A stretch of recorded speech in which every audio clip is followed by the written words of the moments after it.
Alright, YouTube, Johnny581 here with some more video games. This one will be an all video game edition.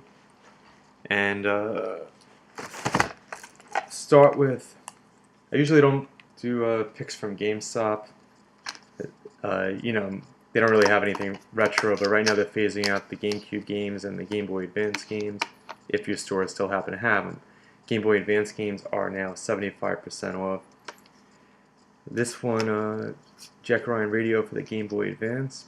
So on Jack Ryan radio roll, as you saw in the previous video, I found it for the Xbox. So now I got it for the GBA, and this came out to, it was under $1 because $3 plus the rewards card 10% and the 75% off. It was under $1 for a cool game. I was happy there. And same thing with Monkey Ball. I think it came out to like 67 cents or 80 cents or something. I love the Monkey Ball franchise. Here's Monkey Ball for the Game Boy Advance. Check your GameStops. You don't know what's left. Most of the GameCube games have utterly been picked through, and all that's left is a generic GameStop boxes with no manuals or no cover art. But you never know. You might still find something, including some good GBA games. Most of the other Game Boy Advance games are terrible. But if you dig through, you never know what you find. Here we got from a Savers. It's $4.99 and no tax because it was in New Hampshire. So here we have Goof Troop, Capcom SNES Disney game with the dust cover, which they're hard to find for Super Nintendo. They stopped making them halfway through. So Goof Troop, $5. I never had this game, but I used to rent it. As I always say, it's a fun Capcom Disney game. Now we got for the Game Boy. Everything else you're going to see from this point forward are from Game Exchange. There's not too many in the Northeast. There's 3 in Connecticut. Game Exchange is definitely worth checking out. Their prices are pretty reasonable. They're also, I think, games that are $7 or $8 and below, or buy 3 get 1 free. Worth a shot checking them out.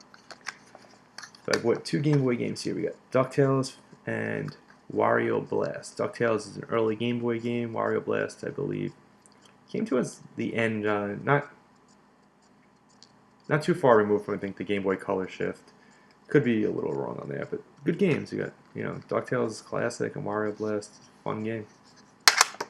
These were $4 and $6 respectively, but again, like, it's all part of that sale. So all the prices on here are what they would be by themselves, but I didn't pay the price.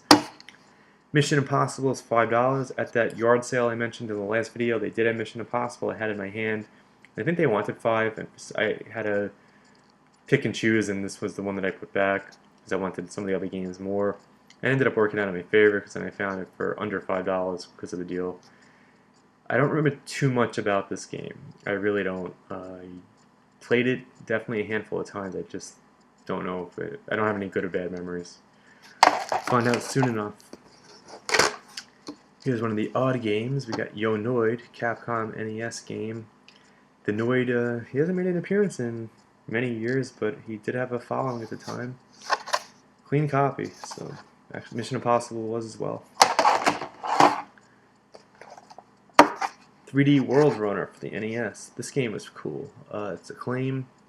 This and Rad Racer were the 3D games. I don't think there were any other ones. Could be wrong. I think you used to hit the select button and it would shift the screen, so if you had the red and blue glasses, the 3D effect actually worked, and it was a lot of fun.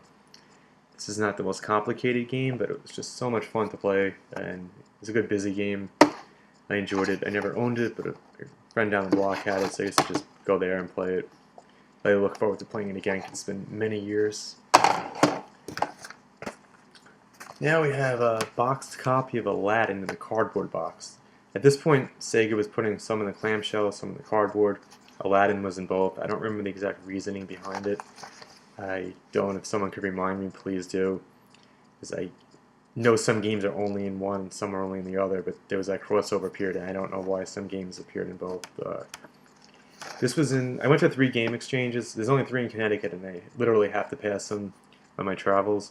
So I went from one to the other. They're not that far apart.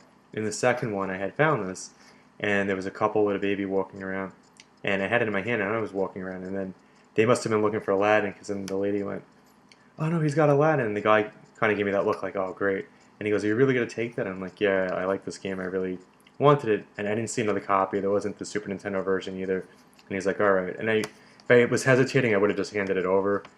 So I felt bad, but then what's funny is this was in the second shop, so I went to the third one, which was only a few minutes away, and I'm walking in there, and I see them again, and the guy laughingly was like, "Oh, you again."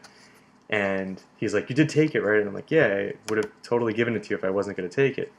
And he was looking through the Genesis games, but I guess just like the first time around, because he had first picks at this and he missed it, I started flipping through because I was looking for the Mickey Mania game loose for the Genesis, and I found him in Aladdin, so I gave it to him, and that was kind of cool. So everybody ended up winning. I got the box copy, he didn't, but I think he just wanted to play it for a nostalgia kick.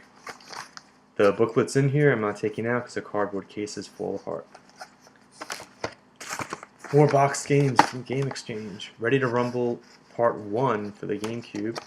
Back at GameCube, N64. And this has the booklet and all the paperwork in here.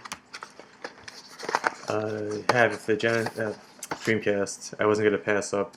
The box is in pretty good shape. I didn't have it for the N64, so it was the exact same price as a loose copy, which is very cool of them. Just keeping the N64 collection growing. Not too many more to go. Another N64 box game. We have Twisted Edge, a game. This would have been like towards the end of my list of games to complete the set, but the box was there, booklets inside, clean copy, not bad. And just to keep the boxed wrestling games going, I think I now have every N64 wrestling game boxed. ECW Hardcore Revolution. This was the first ECW game that came out. Anarchy Rules was the second. Anarchy Rules, I know it definitely came out on the Dreamcast. Probably came out on the PlayStation 1. It did not come out on the N64, unfortunately. This box is pretty good. It's actually embossed. Huge ECW fan. To show you how far behind I am, this is being filmed 2 days before the Extreme Reunion in Philly, which I'll be at. So that's 2 days away. See when I actually get to upload this, because I'm very behind. And whoops. But this great box. The game is pretty much the Warzone Attitude Engine, and that's what Acclaim used after they lost the license to THQ. So it wasn't much of a leap, but both games for ECW had a great roster, great venues. They were fun. They're not going to compare to like No Mercy or WrestleMania 2000, but they were a lot of fun. And I'm glad to have it. It's not only a big ECW fan, but it helps me on my quest for my boxed wrestling games. Thank you for watching. Please rate, comment, subscribe. Keep checking out the other videos. Let me know what's going on. And please, if someone does remember about Aladdin, why there were two versions of it, and I'm just curious. I could probably look it up somewhere, but I don't remember.